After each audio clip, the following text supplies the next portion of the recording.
বন্ধুরা, আজকের এই বিশেষ এপিসোডে আমরা জানব এলআইসির এক ঐতিহাসিক দিনের কথা, যা গিনেস বুক অফ ওয়ার্ল্ডে জায়গা করে নিয়েছে। এলআইসি একদিনে লক্ষাধিক পলিসি বিক্রির রেকর্ড করেছে। তার আয়োজন করেছিল mad million day.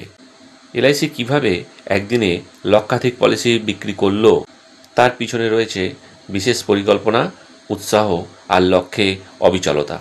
Mad million day হচ্ছে এলআইসির একটি বিশেষ কর্মসূচি, যেখানে লক্ষ্যমাত্রা নির্ধারণ করা হয় একদিনে 1 মিলিয়ন অর্থাৎ 10 লক্ষের বেশি পলিসি সেল করা হবে।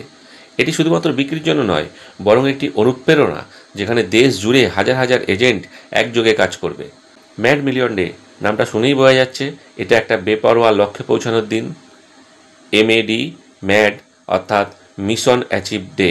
এখান থেকেই এমএডি সংক্ষেপে ম্যাড কথাটি এসেছে, আর মিলিয়ন মানে বোঝায় লক্ষাধিক পলিসি বিক্রির পরিকল্পনা। 2025 সালের 20 জানুয়ারি ম্যাড মিলিয়ন ডে উপলক্ষে এলআইসির প্রায় 4,52,000 এজেন্ট একদিনে 5,88,107টি লাইফ ইন্স্যুরেন্স পলিসি বিক্রি করেছিল, যা বিশ্বে একদিনে সর্বাধিক জীবন বীমা পলিসি বিক্রির রেকর্ড হয়ে রয়েছে।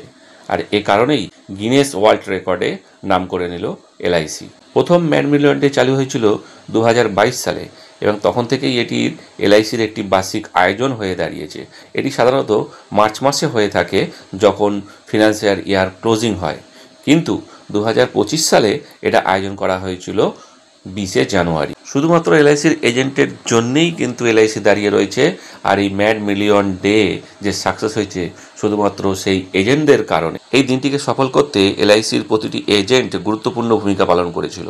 তারা আগে থাকতেই গ্রাহকদের প্রস্তুত করে ফলো আপ করেছিল, এবং ওই বিশেষ দিনটিতে তারা পলিসি লগ ইন করিয়েছিল।